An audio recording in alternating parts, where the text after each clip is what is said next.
Halo, salam jumpa para pemirsa setia TVRI Stasiun Nusa Tenggara Timur dimanapun Anda berada. Jumpa lagi bersama saya Dr. Teresia Dian dalam program spesial Solusi Sehat Persembahan TVRI Kebanggaan Stasiun Nusa Tenggara Timur. Dan kurang lebih selama 1 jam ke depan, saya akan menemani Anda dengan berbagai topik menarik terkait kesehatan. Solusi Sehat selalu hadir dengan topik-topik menarik dan hari ini hadir dengan sebuah topik menu sehat bagi penderita diabetes. Dan tentunya saya tidak sendiri, saya sudah ditemani oleh seorang dokter cantik pakar di bidangnya.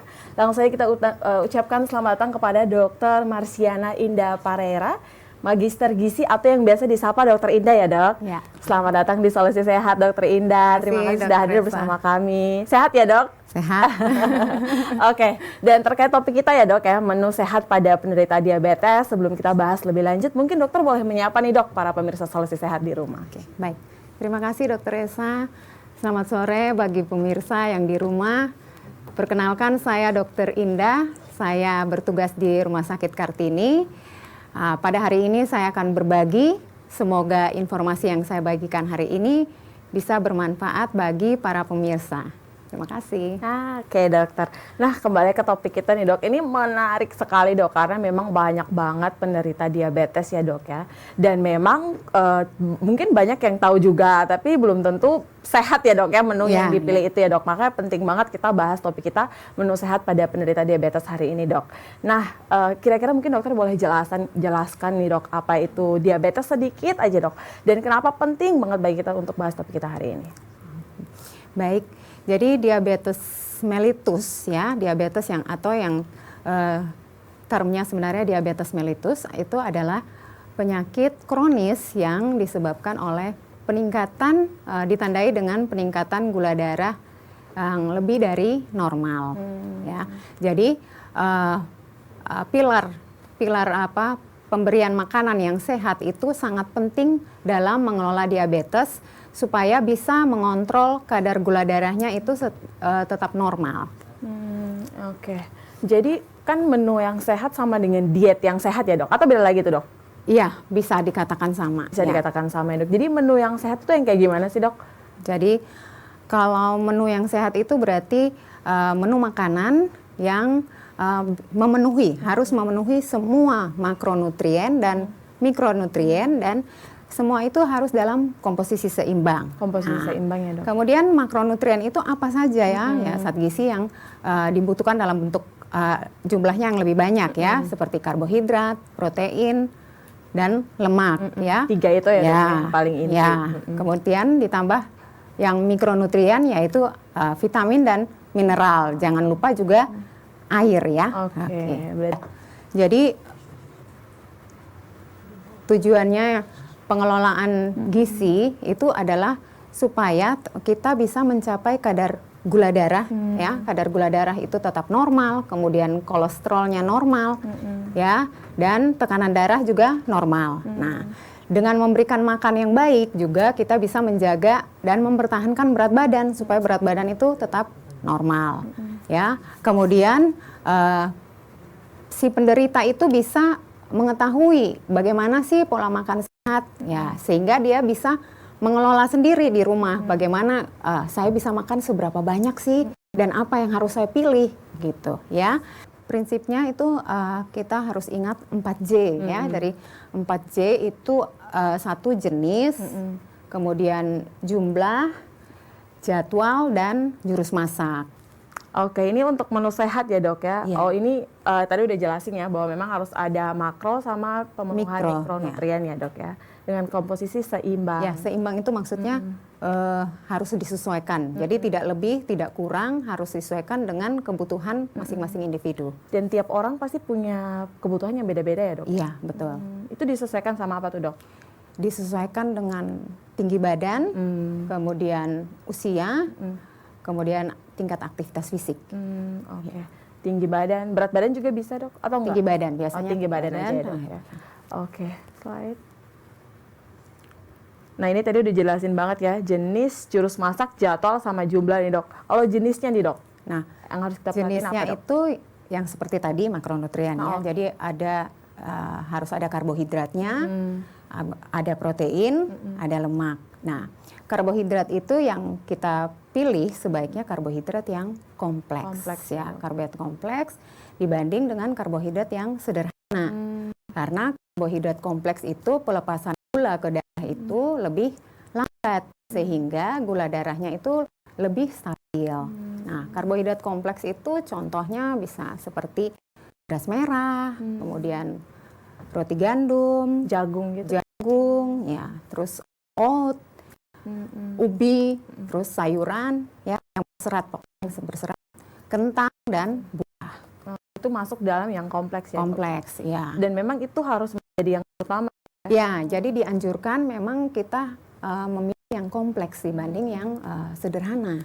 Oke, karena di penyerapannya gitu ya. Iya, penyerapannya lebih lambat kalau kompleks. Kalau yang simpleks gimana, Dok? Kalau yang simple karbohidrat itu dia menaikkan kadar gula darah akan cepat. Karena dia dicernanya lebih cepat. Nah, biasanya itu banyak makanan-makanan yang diproses. Contohnya misalkan roti, kemudian mie, nasi putih juga termasuk gitu ya, Dok? Ya, nasi putih juga termasuk yang cepat dicerna ya. Lalu kue-kue, biskuit, tentu saja minuman manis ya. Minuman manis itu dari gula pasir, gula lempeng, sirup ya. Lalu coklat, es krim ya, alkohol. Jadi itu juga pokoknya yang kalau kita lagi lapar terus ini udah di depan mata. Jadi ya, cepat. Ya? Jadi rasanya cepet nih kenyang. Tapi habis makan cepet lapar. Karena gula darahnya naik cepat, turunnya juga cepat. Oh iya, oke. Ini contohnya, Dok ya. Ini tadi kompleks. Udah dijelasin juga. Ini udah ada sama kalorinya ya, Dok ya? Carbs itu atau apa, Dok? Ya. Bukan kalori tapi maksudnya itu dia beratnya. Oh, beratnya gitu ya. Segitu tuh 66 gram, ini 77 gram kira-kira. Berarti kalau kita sarapan gitu ini harusnya wajib gitu ya, Dok ya? Di awal kita memulai hari atau gitu? Iya, sebenarnya sih misalnya kita memilih kompleks, misalnya kita milih beras merah gitu pagi gitu, atau misalnya kita memilih roti gandum, ataupun misalnya kita mau makan nasi putih pun sebenarnya tidak apa-apa ya. Yang penting nasi putihnya itu jumlah porsinya sesuai dengan kebutuhan kita. Terus kita bisa tambahkan juga dengan serat. Jadi seratnya harus banyak. Jadi misalnya kita ada tuh pasien misalkan, aduh dokter saya nggak suka makan nasi merah. Nasi merah tuh nggak ada rasa. Misalnya gitu ya, kadang-kadang gitu ya. Jadi kadang-kadang kita juga sesuaikan dengan kebiasaan makannya. Ya, jadi dia boleh makan nasi putih dengan jumlah yang sesuai dan seratnya kalau bisa lebih banyak. Jadi sayurnya itu ditambah. Nah, lebih ditambah dibandingkan kebiasaan makan dia sebelumnya. Sehingga itu akan memperlambat penyerapan gula di darah sehingga kenaikan gula darah juga tidak cepat. Tidak terlalu signifikan. Ya. Oh, jadi memang penting banget nih. Nah, sedangkan memang di kenyataannya lebih banyak yang memilih simplex ya, Dok, dulu. Iya. Ya, umpama kan ya, Dok, ya kita bangun pagi, biasanya kita sarapan nggak langsung nasi ya, Dok ya. Pasti kue-kuean dulu gitu ya. Betul. Syukur kalau ada yang ingat ubi ya, Dok. Kalau nggak ada yang ingat gimana, Dok? Oke, jadi memang penting nih, harus diketahui banget oleh kita nih bahwa ada menu-menu tertentu yang harus kita mulai lebih dulu, kita utamakan gitu ya, Dok. Ya. Oke. Nah, untuk orang diabetik sendiri nih, Dok, orang penderita diabetes, mana yang harus dia pilih, Dok, yang bagus? Memang kompleks juga ya, Dok? Tetap kompleks, tapi itu tergantung selera juga. Misalnya dia pengen, saya lebih suka ubi. Misalnya kalau di orang di tempat yang terpencil, misalnya, dia banyaknya ubi. Ya dia mau makan ubi nggak apa-apa. Tapi yang penting jumlahnya harus diperhatikan juga. Kalau misalkan dia sudah pilih karbohidrat kompleks, tapi jumlahnya melebihi dari kebutuhannya, tetap gula darah juga bisa akan meningkat. Ya. Oke. Tapi memang kalau dari pengalaman dokter, kalau misalkan pasien dengan diabetik itu, yang lebih disarankan apa sih, Dok? Misalkan nasi merah atau beragam aja nih, Dok. Misalkan beragam. pagi boleh. Beragam. Jadi dia ada yang mau, saya mau roti boleh, atau saya mau oat sama susu boleh. Boleh. Saya misalnya saya mau ubi aja, Dok, saya udah nggak mau makan nasi. Kadang-kadang pasien tuh kadang ada yang misalnya udah kena diabetes, mereka tuh takut Dok. takut makan, terus bilang, dokter saya nggak mau makan nasi lagi, misalnya gitu. Padahal sebenarnya Tidak juga, bisa aja. Yang penting jumlahnya itu selalu pas dan selalu ada serat. Nah, jadi ada yang mau makan ubi. Jadi kalau saya tetap mempersilahkan pasien mau memilih apa sepanjang itu dia merasa nyaman. Nah, dan bisa lambat diserap. Itu aja prinsipnya di situ. Oke. Jadi memang kalau kenyataannya Dok ya, kalau kita bahas fakta adalah para penderita diabetes itu kalau begitu udah terdiagnosis menjadi diabetes, tiba-tiba sebulan kemudian udah kurus banget. Iya. Iya kan Dok ya? Jadi itu memang salah ya Dok ya? Ya, kadang-kadang mereka jadi takut ya. Jadi mereka tidak mau makan daging gitu, tidak mau makan lauk ya. Kadang-kadang mereka tidak mau makan lauk, jadi mereka hanya makan nasi sama sayur. Padahal nasi sama sayur itu kan karbo. Jadi justru gula darahnya makin tidak terkontrol kalau cuman makan karbohidrat saja gitu. Jadi emang penting banget 4J ya Dok ya. Oke, next slide. Nah ini protein ya Dok, kalau tadi kita bahas karbohidrat, sekarang protein Dok, berapa persen yang harus didapatkan dari tubuh? Ya kurang lebih 15 ya, 15 sampai 20% dari kebutuhan total sehari ya. Ya itu yang dibutuhkan oleh seseorang. Untuk jenis makanannya sendiri Dok, boleh dijelaskan? Itu semua dari protein hewani maupun protein nabati ya. Jadi itu terbagi ya dalam sehari ya. Bisa dari protein yang rendah lemak. Jadi kita pilih yang rendah lemak ya. Itu bisa dari ikan, kemudian dari ayam tanpa kulit, kemudian dari daging tanpa lemak, dari tahu, tempe, kacang-kacangan ya, misalnya dari udang, dari seafood itu semua bisa. Masih ya. bisa ya Dok bisa, ya dikonsumsi. ya. Tapi itu tadi ayam tanpa kulit. Ya, supaya kan kita menjaga seperti tujuan tadi kita menjaga kolesterolnya supaya tidak naik. Tanpa Jadi kita lemak ya, jadi kita kurangi lemak-lemak jenuh. Jadi daging itu yang tanpa lemaknya. Tapi memang masih bisa untuk dikonsumsi ya Dok ya. Tetap bisa. Jadi sebenarnya makanannya itu sama seperti orang yang sehat. Hanya memang kita perlu batasi makanan tertentu yang kurang sehat, itu saja. Oke. Nah, berdasarkan biasanya nih ya Dok ya, ayam itu kadang ada yang ayam kampung aja, nggak mau ayam yang boiler misal kali ya Dok. Kayak itu gimana Dok? Itu pemilihannya salah apa gimana? Ya, itu memang kadang-kadang bisa dibilang mitos, bisa dibilang fakta juga. Nah, jadi sebaiknya memang yang baik adalah makanan yang ayam atau misalnya sapi yang memang di liar ya, tidak diternak, lebih bagus pastilah, karena dia itu artinya ada aktivitas berjalan-jalan, jadi memang dia lebih sehat dibanding dibanding kalau yang di daging yang berasal dari peternakan. Peternakan itu kadang-kadang kita tahu bahwa satu kandang itu bisa banyak sekali hewannya gitu. Jadi tetapi sebenarnya kadang-kadang orang takut pada ayam ini nanti disuntik ini, disuntik itu, itu. Kalau saya sih percaya bahwa kalau untuk suntik-suntik sih enggak. Nah, cuman kita pilih yang penting ayamnya itu tanpa kulit aja sudah cukup gitu. Ya, jadi bisa sebenarnya mau pilih yang ayam kampung atau ayam ras boleh-boleh saja. Dua-duanya bisa, yang penting itu lemaknya aja. Lemaknya, kulitnya itu ya Dok, dikeluarin, ambil isinya aja ya. Oke, ini contoh-contoh protein ya Dok ya, bisa kita dapat. Tadi dokter udah bilang ada ikan putih ya Dok.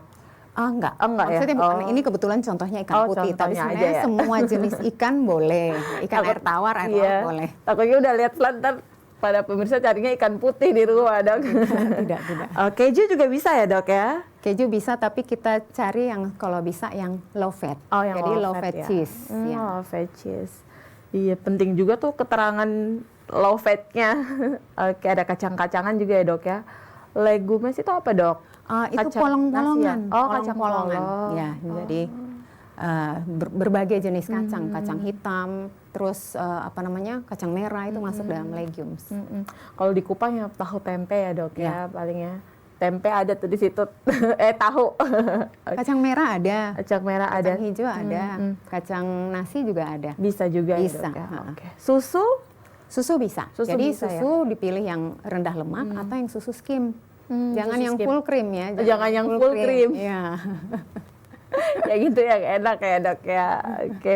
Berarti bisa. Nah, tapi kenyataannya ya gitu ya dok ya. Pada takut juga tuh buat minum susu Ya, gitu-gitu. sebenarnya ada juga orang yang belum tidak biasa minum susu. Jadi kalau tidak biasa minum susu ya mereka memang tidak akan minum susu. Tapi kalau misalnya kita kasih tahu misalnya, oh boleh sebenarnya susu boleh, yang penting yang rendah lemak itu bisa dikonsumsi. Jadi tidak ada yang maksudnya berbeda sebenarnya. Hanya perlu yang kita pilih yang rendah lemak itu aja. Oke. Jadi prinsipnya sebenarnya 4J tadi orang normal sama penderita diabetes sebenarnya sama. Tapi gimana caranya kita bisa memilih gitu ya dok ya. Memilih dan ngatur gitu ya dok.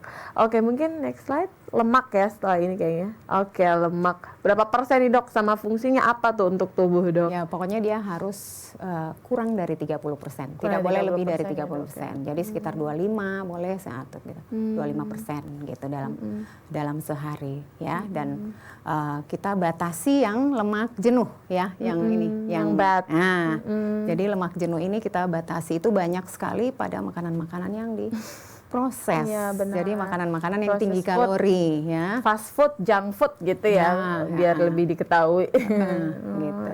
Jadi lemak jenuhnya kita batasi, kita lebih utamakan yang lemak tidak jenuh. Oke dok, memang agak susah juga tuh dok. Mungkin para pemirsa Soliset harus tahu tuh dok, apa yang jenuh, maksudnya lemak jenuh itu apa, lemak tidak jenuh itu apa dok? Oh ya, kalau lemak tidak jenuh itu yang lemak baik. Ya sebenarnya jenuh dan tidak jenuh itu lebih ke ini ya, ikatan, lebih ke kimia. Jadi kalau tidak jenuh itu yang ada ikatan rangkapnya. Kalau yang jenuh itu yang tidak ada ikatan rangkapnya. Mengendap dan nggak mengendap deh gitu. Jadi kalau mengendap jenuh gitu. Oh ya, bukan ya, tidak dok? gitu. Jadi jenuh itu lebih ke struktur kimia ya. gitu. Jadi kalau yang tidak jenuh itu ada ikatan rangkapnya gitu. Itu ada misalkan lemak tidak jenuh tunggal sama lemak tidak jenuh ganda.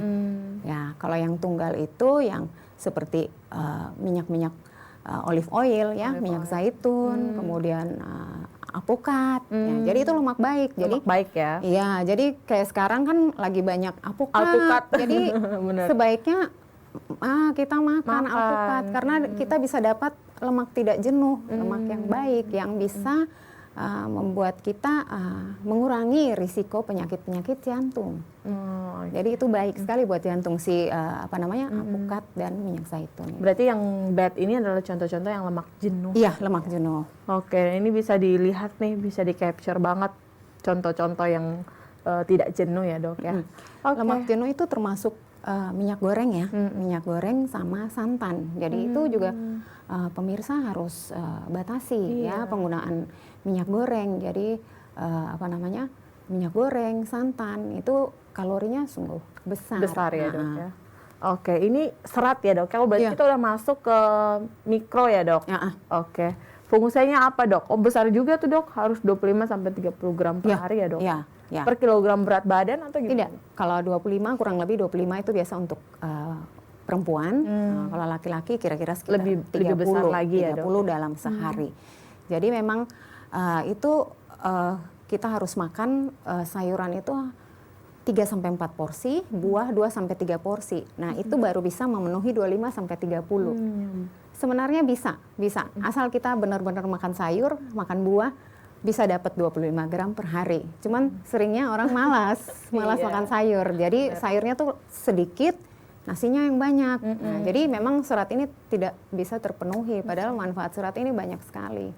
Ya. Berarti alpukat itu bukan termasuk buah ya dok ya? Atau dia alpukat termasuk buah, kan, tapi serat, dia kandungan lemaknya yang lebih tinggi ya, dibanding karbohidrat. Seratnya juga paling banyak. Kalau di antara semua macam buah, alpukat ini paling tinggi seratnya. Ini fungsinya ya dok ya? Iya, fungsinya iya. Boleh dokter jelasin aja dikit? Oh iya, jadi kalau serat ini dia akan memberikan rasa kenyang yang lebih lama ya. Nah, dengan rasa kenyang lebih lama berarti gula darah itu kan juga tidak naik cepat ya, karena gula darah tidak naik cepat, berarti gula di dalam darah juga tidak terkontrol. tinggi ya. Jadi relatif gula darah itu lebih stabil. Kemudian dia juga bisa memperlancar pencernaan. Jadi kita tidak berasa sembelit ya. Jadi mudah ke belakang ya. Itu terus kemudian dia banyak mengandung antioksidan, vitamin dan mineral. Vitamin dan mineral banyak sehingga bisa mencegah penyakit-penyakit kronis lainnya, bukan hanya diabetes, tapi bisa kanker, kemudian penyakit jantung. Itu manfaat, kurang lebih manfaat seratnya ya. Hipertensi juga bisa ya dok? Iya, semua. Oke. Wah, ini udah jelas banget nih. Berarti sebenarnya di serat juga kita bisa memenuhi si vitamin sama mineral juga ya dok ya? Sebenarnya kalau kita makan sayur dan buah itu cukup dalam sehari, kita tidak perlu penambahan suplemen-suplemen itu. Jadi cukup vitamin dan mineral itu dalam sehari kita makan. Tapi kan biasa kayak ada minuman-minuman fiber gitu ya dok ya, minuman-minuman serat. Itu penting juga nggak sih dok? Atau ada efek side-nya, efek sampingnya? Sebenarnya boleh-boleh saja, tetapi kalau tetap kita akan lebih menganjurkan dari makanan sumber. Ya, kan lebih alamiah ya. Tetap yang dibuat, yang kita buat sendiri itu yang lebih baik ya dok ya daripada proses food. Oke dok, next slide.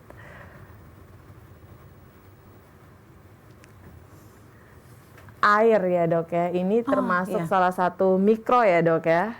Ini bukan mikro tapi air ya, air aja sendiri ya dok ya. Oke, dokter boleh jelasin nih fungsi air apa dan berapa banyak sih yang harus kita minum dalam sehari gitu. Oh ya, jadi kebutuhan air kita kurang lebih ya sekitar 1,5 sampai 2 liter per hari, atau kita bisa katakan sekitar 8 gelas. 8 gelas sehari. Jadi air itu kan fungsinya untuk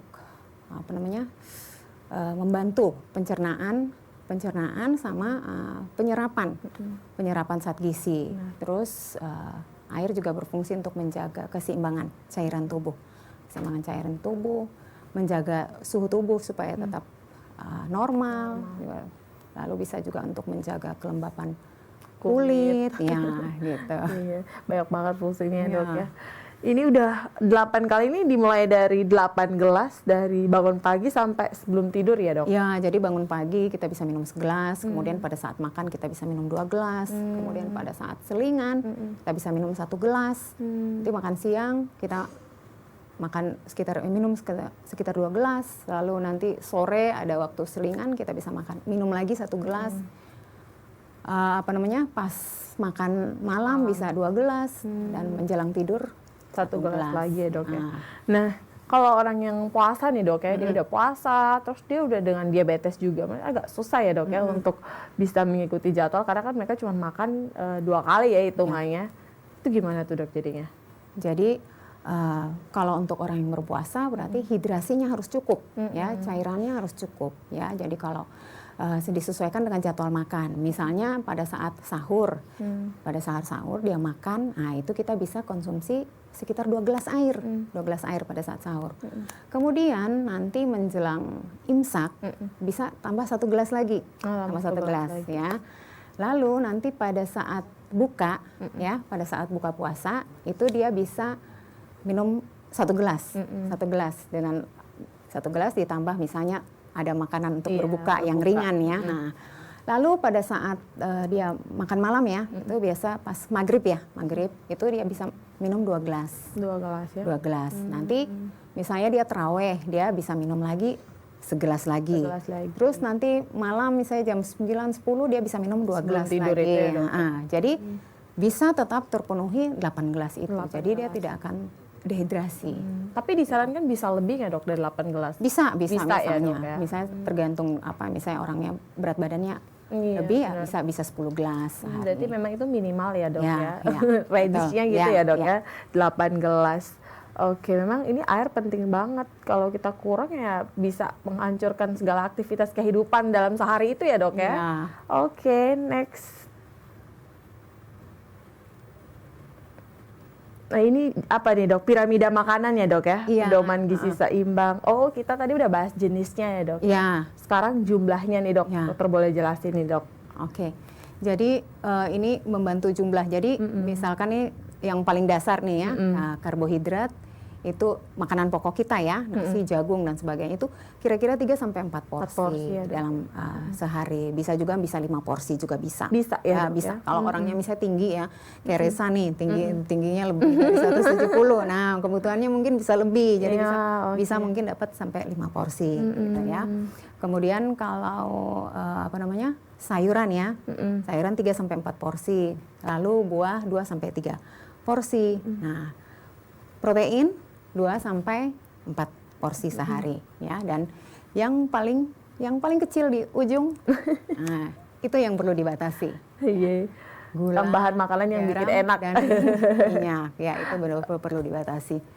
Iya. Kalau kita lihat bagian bawah ini kan aktivitas ya, Dok ya. Mulai dari mencuci tangan, bermain sepak bola, berjalan, senam, bersepeda, menyapu, memantau berat badan. Ini maksudnya apa nih, Dok?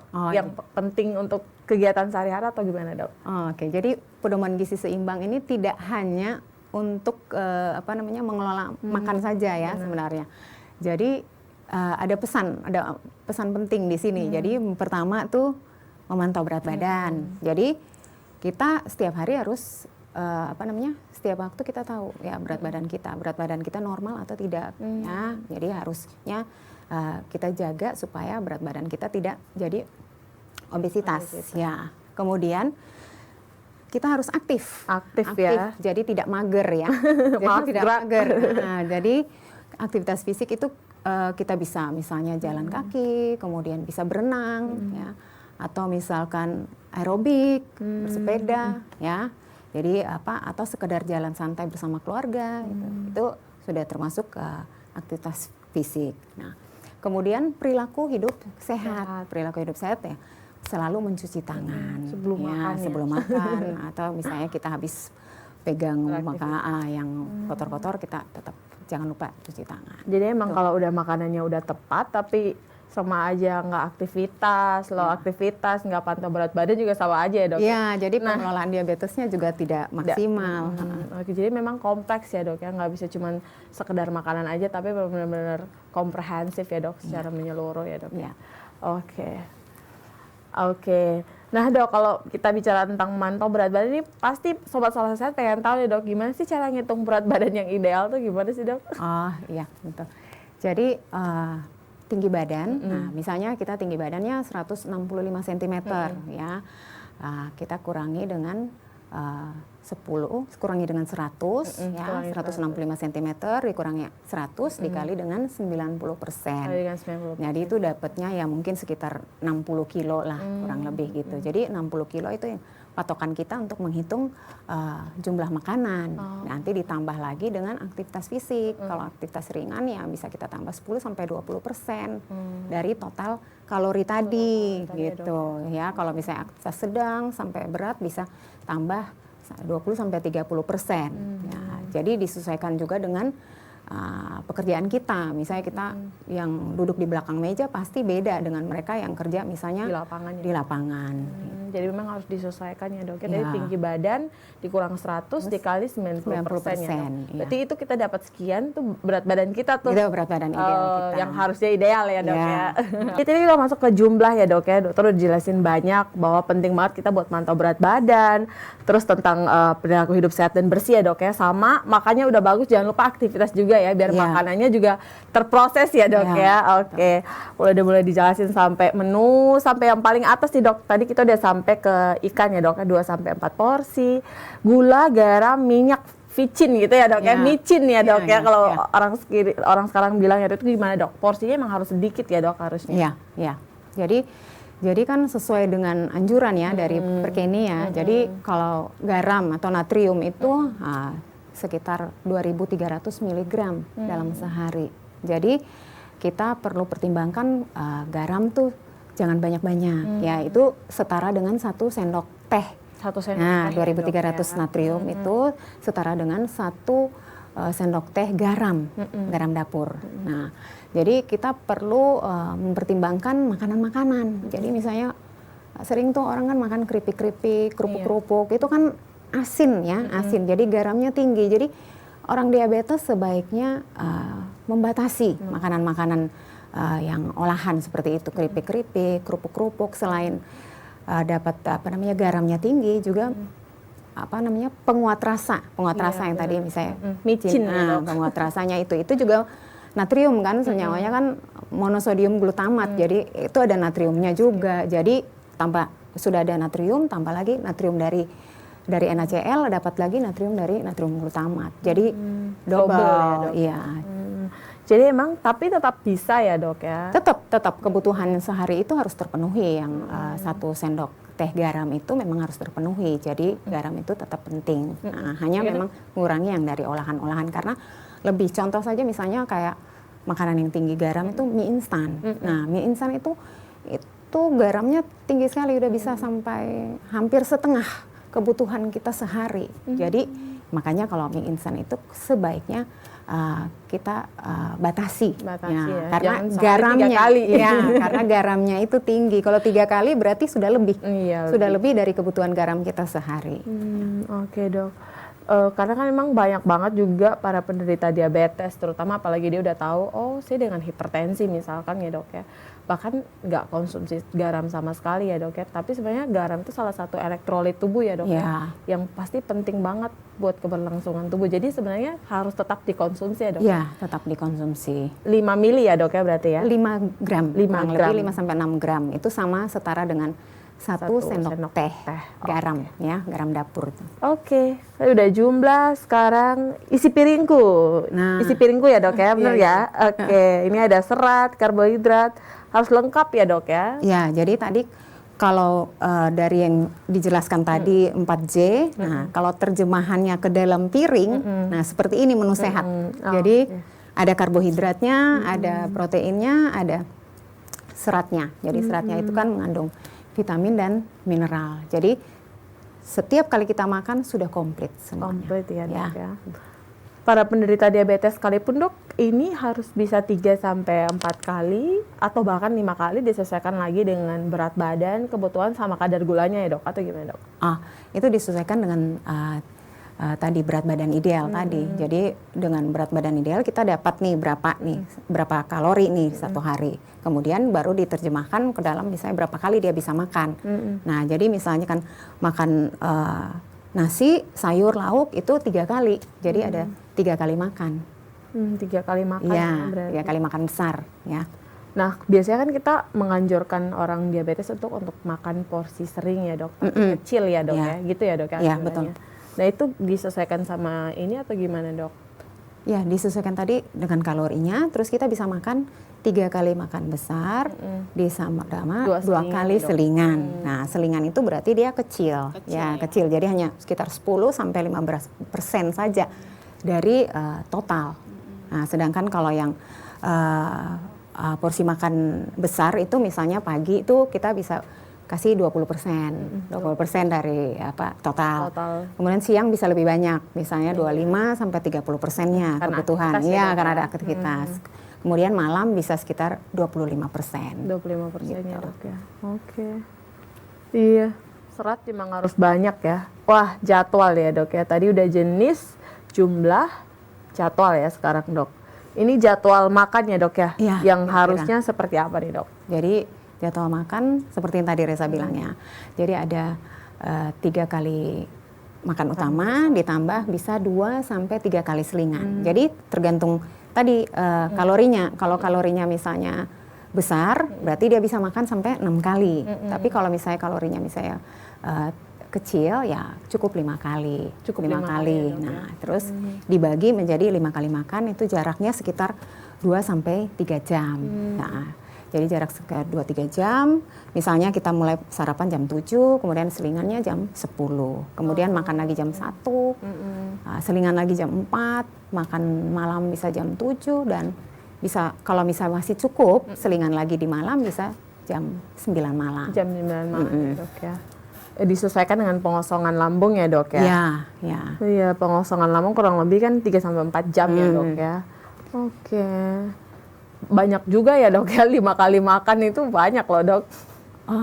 Enggak lah kalau tidak banyak, tapi memang kalau tidak biasa gitu. Benar. Apalagi yang diet ya, Dok ya, misalkan ada yang sekarang kan kita bilang kan puasa ya, Dok, misalkan sekarang musim puasa. Tapi ada juga yang mirip-mirip, misalkan yang intermittent fasting itu ya dok ya, yang bisa kosongin lambung sampai dengan 10 sampai 14 jam terus baru makan lagi. Itu gimana dok? Sehat apa enggak tuh? Kalau itu sebenarnya boleh-boleh saja, tapi saya harus katakan bahwa kalau intermittent fasting itu tidak semua orang, tidak cocok untuk semua orang, ya. Jadi ada yang memang bisa, ada yang tidak bisa. Jadi tergantung. Jadi misalnya kalau orang diabetes ya tidak dianjurkan ya. Sebaiknya sih dianjurkan, apalagi mereka-mereka yang menggunakan obat-obat yang mensimulasi sekresi insulin atau yang menggunakan insulin ya. Iya, biar diprosesnya lebih cepat itu gitu bahaya ya untuk minta intermittent fasting karena puasanya cukup lama gitu. Jadi kalau misalnya orang sekedar yang bukan diabetes, orang sehat, boleh-boleh saja. Tapi itu juga tidak bisa dimulai langsung drastis yang jauh ya. Jadi mulainya itu harus yang biasa. Jadi kan kalau kayak intermittent fasting tuh mirip-mirip sama puasa Ramadan ya. Benar. Nah, mirip-mirip sekali sama puasa Ramadan sebenarnya. Tapi kan kalau orang melakukan intermittent fasting itu kan jangka waktunya bukan sebulan. Kalau puasa Ramadan kan cuma sebulan. Jadi mungkin orang sudah terbiasa. Tapi kalau bisanya itu lebih dari 1 bulan, 2 bulan, 3 bulan, belum tentu setiap orang bisa. Dan memang ada orang-orang tertentu yang tidak dianjurkan, kontraindikasi untuk melakukan intermittent fasting. Oke, memang yang normalnya gini ya dok ya. Iya. Jadi ikuti aja yang normal dulu gitu ya. Being normal. Ya, karena kalau misalnya makan begini, itu mau sampai jangka panjang sampai kapanpun juga tidak akan ada efek sampingnya. Jadi orang tetap merasa nyaman. Gitu. Jadi ini sudah benar-benar yang seimbang ya, pola makan seimbang. Jadi mau sampai bertahun-tahun juga pola makan yang ideal ya seperti ini. Seperti ini ya dok ya. Oke, nah ada juga nih pasien-pasien diabetes tuh kadang-kadang kan suka sering makan ya dok ya. Terlepas daripada 5 kali makan tadi, biasanya dianjurkan untuk makan sering karena yang kita khawatirkan dari pasien diabetes kan bukan cuma kenaikan gula darah, tapi misalkan penurunan gula darah secara drastis ya dok ya. Jadi pasien diabetes biasanya kita anjurkan untuk misalkan makan biskuit atau apa, itu gimana tuh dok? Ya boleh, makanya itu dia ada jam ini ya, jam-jam ini sebenarnya sudah tepat membantu dia supaya mereka-mereka yang pakai insulin itu tidak jatuh ke hipoglikemi atau kadar gula darah turun di bawah normal. Jadi dianjurkan mereka jangan sampai lupa. Jadi begitu jam 10 harus tetap snack biskuit, tapi misalnya biskuit yang banyak seratnya. Misalnya kan sekarang banyak tuh dijual biskuit-biskuit yang mengandung gandum atau oat. Nah, itu kan rasa kenyangnya lebih lama. Mungkin kita makan 1-2 keping saja itu sudah menjaga gula darah itu tidak turun. Jadi dia tetap stabil. Tapi tetap yang dipilih yang kompleks ya berarti yang karbohidratnya kompleks. Jadi dia tidak cepat gula naik. Atau jalan udah rebus jagung gitu ditaruh aja tuh kalau makan. Bisa juga ya kan dok? Nah ubi, kalau jagung, ubi memang sebenarnya bisa, tapi harus sedikit sekali. Kenapa? Ya, karena itu kan pati ya. Jagung, ubi itu kan termasuk pati, tepung. Ya, jadi 1 potong ubi ya kurang lebih 100 gram itu kalorinya sama dengan nasi. Jadi kalau itu dijadikan selingan sudah tidak cocok karena kalorinya sama dengan makan berat. Jadi kecuali kita makan misalnya 1-2 iris boleh gitu. Satu ini ya apa sih? Satu lempeng gitu, 1-2 lempeng, 1-2 iris. Tapi kalau misalnya 1 potong begini itu sudah sama aja sama kayak dengan nasi. makan kompleks yang besar ya dok. Sama dengan nasi. Jadi gitu. Setelah jadwal sepertinya ada jurus masak kah? Iya benar, jurus masak, memasak sehat atau cara memasak sehat ini ya dok ya? Memasak sehat. Nah ini penting juga ini cara mengolah makanan. Tadi udah pilihannya tepat, tapi kalau olahnya salah lagi ya dok. Boleh dokter jelasin nih dok? Oh iya, jadi kita pilih cara masak yang seperti dibikin pepes, ya, kemudian kita berkuah, kemudian bisa untuk dengan dipanggang, ya, dimakan langsung, ya, seperti misalnya sayur itu bisa lalapan, kemudian buah, ya, lalu kita kukus, ya, yang kita kurangi itu yang menggoreng. Nah, kenapa menggoreng kita kurangi? Karena kalau menggoreng itu pakai minyak ya, minyak itu kan lemak, ya, lemak itu kalorinya 2 kali lipat, 2 kali lipat dari karbohidrat dan protein. Jadi kalau kita banyak makan menggoreng dan gorengnya itu misalnya sampai deep fried ya, jadi terendam makanannya, itu pasti kan minyaknya banyak. Menyatu ya. Ya, jadi kalorinya pasti nambah. Kalau kalorinya nambah, berarti berat badan akan naik. Jadi pengelolaan diabetesnya juga nanti makin tidak terkontrol. Nah, peradangan tetap terjadi. Kemudian yang kedua itu kalau kita makan yang digoreng itu kan banyak lemak jenuh kan. Nah, lemak jenuh, kalau lemak jenuh berlebihan, apa yang terjadi? Kenaikan apa? Kolesterol jahat yang naik. Jadi kita menghindari itu supaya kolesterol kita tetap stabil ya. Terus juga pengolahan makanan ya dok ya. Sekarang dengan berkembangnya teknologi itu udah banyak banget mesin-mesin pengolah makanan ya dok ya. Katakanlah aja nih dok, misalkan air fryer itu yang paling simpel sekarang. Pembakar roti itu juga ada ya dok ya. Terus itu doang paling dua itu yang paling sering kita gunakan, terutama kaum yang butuh cepet nih dok. Nah itu gimana tuh dok? Nah, boleh, sebenarnya boleh. Jadi misalnya kita roti panggang ya pakai toaster boleh. Yang penting yang perlu diperhatikan jangan sampai hangus aja. Jangan sampai hangus. Ya, karena itu kan efeknya kan memicu kanker ya. Nah, lalu sama air fryer juga kalau bisa suhunya jangan terlalu tinggi dan jangan terlalu lama waktunya. Misalnya kita mau pakai air fryer itu kan dia pakai udara. Cuman kerjanya mirip-mirip kayak oven ya sebenarnya. Dia kayak manggang juga. Jadi kalau bisa suhunya tidak terlalu tinggi, di atas 180 derajat. Kemudian waktunya juga jangan terlalu lebih dari 10 menit. Kalau bisa di bawah itu. Oke. Tapi kalau sering tiap hari gitu boleh dok? Nggak apa-apa. Nggak apa-apa ya dok ya. Oke. Yang penting nggak gosong dan waktu dimasaknya itu juga minimal ya dok ya. Oke. Tapi memang berarti pasien atau penderita diabetes itu emang dianjurkan buat makan yang berkuah gitu ya dok ya. Segar, kalau panggang masih boleh dok? Panggang masih boleh karena penggunaan minyaknya cuma sedikit ya. Kalau panggang kan hanya untuk supaya diabetes tidak lengket gitu ya. Tapi yang bagian yang gosong atau hitam-hitam itu juga bisa memicu kanker gitu kan dok? Iya betul. Jadi emang harus dikurangi atau gimana dok? Jadi kalau panggang boleh, yang penting itu tadi suhunya jangan terlalu tinggi. Lalu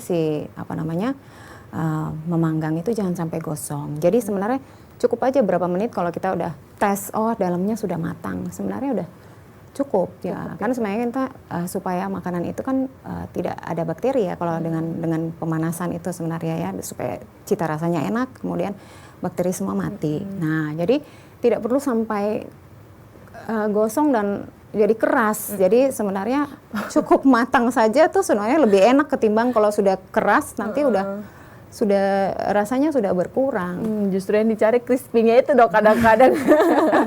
Jadi agak susah juga ya dok.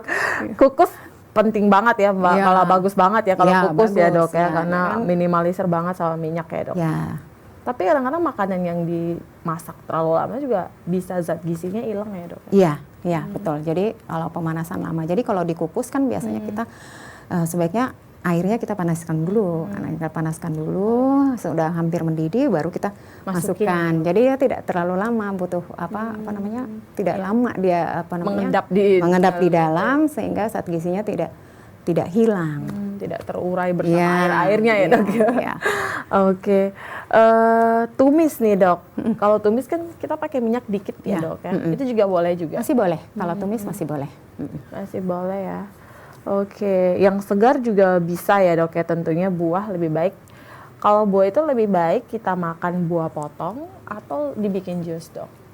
Kalau orang diabetes tentu saja yang baik adalah dimakan langsung. Yang potong. Nah, dipotong. Karena kalau misalnya di jus berarti dia sudah hancur, seratnya sudah hilang gitu. Jadi seratnya sudah halus, jadi dia jadi cair. Nah, kalau cair berarti tidak butuh waktu lama untuk dicerna ya. Jadi lebih cepat gulanya naik. Jadi jadi memang lebih bagus yang alami-alami aja gitu, nggak usah diapa-apain gitu ya dok ya. Oke. Ini label makanan ya dok ya, ini penting juga ya dok ya, apalagi kalau misalkan kita beli sesuatu gitu ya dok ya. Ini agak bingung juga nih dok, cara bacanya gimana sih dok? Iya, jadi ini penting banget karena misalnya kalau misalnya orang mau snacking ya, snacking kan Atau misalnya mau beli makanan apa yang misalnya pasta, misalnya kita kan mau masak Iya, gitu-gitu benar. ya. Jadi kita mesti perhatikan, kita pasti ada ya beli ini ya. Jadi untuk orang yang Setiap hari dok, ini mah dok. gitu. Jadi harus beli, jadi kita harus perhatikan. Jadi pertama kita lihat dari ini informasi ya. Pertama itu lihat takaran saji ya. Nah, biasa ditulis paling atas tuh takaran saji. Takaran sajinya berapa tuh? Kalau di atas itu 114 gram. Nah, berarti makanan yang kita makan itu jumlahnya 114 gram. 14 gram ya, setengah cup ya dok ya. Ya, jadi kalau di luar kan mereka sering pakai istilah cup.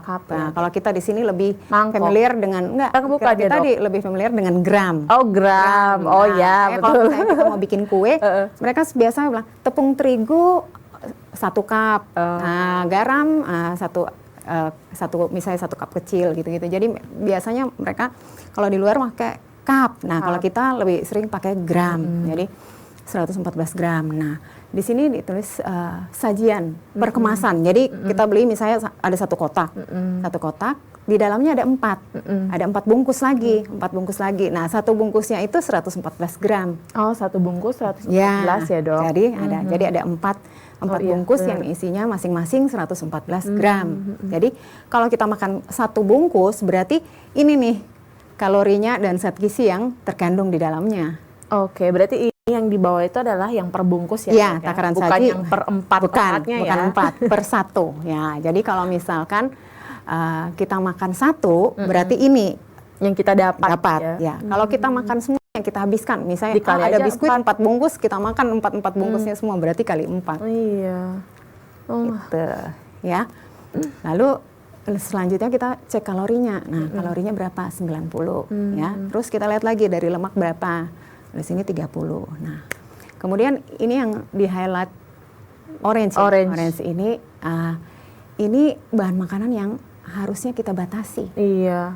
Ada lemak jenuh itu ya dok ya? Ada lemak jenuh, ada sodium. Nah, sodium tuh maksudnya itu adalah garam ya. Nah, jadi dimaksud di sini adalah garam sekitar itu. Nah, kalau yang biru ini ada persentase angka kecukupan gizi ya. Jadi angka kecukupan gizi dalam sehari itu berapa persennya dari ya kita lihat di bawah ini dari berdasarkan kalori 2000. Jadi 5% itu berdasarkan dari 2000 kalori ini. 2000 kalori itu. Jadi dia baru dapat 5% dari total sehari gitu. Gitu. Oke. Sedangkan yang saturated fat 0% ya, Ya, dok? 0%. Jadi kalau ada 0% saturated fat berarti makanan ini bagus. Oh, karena rendah gitu. Jadi prinsip kalau kita mau lihat ini yang cara cepat ya. Cara cepat melihat kalau misalnya yang orange ini, yang di highlight orange ini sebaiknya tuh 5% atau di bawah 5%. Oke, berarti intinya si 4 itu ya dok, 1, 2, 3, 4 ya yang harus kita, sama mungkin gulanya juga ya. Ya, dok, nanti gula juga kalau untuk penderita diabetes kita harus perhatikan gulanya sama total karbohidrat. Benar. Itu juga kita perhatikan. Selain lemaknya, kita lihat total karbohidratnya juga. karbohidratnya, dok. Jangan-jangan karbohidrat totalnya sudah melebihi. Nanti total seharinya nih bisa jadi lebih dengan konsumsi makanan ini. Nanti pulang tolong ya para pemirsa dilihat nutrition fact-nya. Oke. Ya. Next slide. Kemudian ada vitamin ya, ada vitamin kebutuhannya. Nah, kalau vitamin itu memang berdasarkan kebutuhan kecukupan kita. Misalnya kalsium tuh kan sekitar 1000, misalnya 1000 mg per hari. Jadi kalau di sini cuma 2% berarti kurang gitu. Kira-kira seperti itu ya gambarannya ya dok ya. Terus karbohidrat itu kita lihat ya, kalau total itu berarti total karbohidrat berarti itu sudah termasuk gula, serat dan pati. Dan berarti pemenuhannya udah 4% gitu ya dok ya? Iya, itu. Jadi total karbohidrat itu di bawah gitu. Jadi sugar itu bisa gula pasir atau mungkin bisa jadi fruktosa atau apa yang gitu ya, masuk di situ. Oke, next slide mungkin kita bisa bahas lagi lebih jauh. Banyak banget yang bisa kita bahas, tapi waktu kita emang terbatas ya dok ya. Ini contoh menunya ya dok ya, bisa kita lihat. Banyak banget beragamnya dok ya. Bisa langsung di capture nih para pemirsa ya. Biar bisa tahu nih apa aja yang bisa kita jadikan menu utama dan selingan, jangan terbalik ya. Itu yang dijadikan menu utama, selingannya malah makanan utama, biasanya gitu ya. Oke, next. udah selesai. Oke, ini memang kita udah masuk banget di kesimpulannya dok ya. Ini memang penting banget, dokter udah bahas banget ya dok ya dari 4J tadi itu ya dok. Mungkin dokter bisa menyampaikan pesan take home message gimana sih para pemirsa harus warning ya tentang menu sehat bagi para penderita diabetes. Ya, jadi buat pemirsa menu sehat itu harus memenuhi karbohidrat, protein, lemak, kemudian vitamin dan mineral, serat dan air ya. Jadi semua harus terpenuhi. Kemudian jangan lupa prinsip dari perencanaan makanan itu harus memenuhi 4C. Jadi jenisnya, jumlahnya juga harus sesuai dengan kebutuhan kita dalam sehari. Jadwalnya juga harus teratur ya, makan. Kemudian jurus masaknya. Cara masak ya dok. Ya, jadi dengan dengan memenuhi semua makro dan mikronutrien, kita bisa mengelola diabetes dengan baik dan mencegah komplikasi. Sekian ya dok ya, luar biasa sekali dokter informasi yang dibagikan kepada kami ya dok ya, dan tentunya sobat Solusi Sehat yang ada di rumah. Dan tentunya kita mengucapkan terima kasih kepada dokter Indah Parera ya dok ya, Magister Gizi, dan saya dokter Teresia Dian mengucapkan terima kasih banyak, dan mewakili segenap kru yang bertugas mengucapkan terima kasih banyak. Sampai jumpa di Solusi Sehat berikutnya.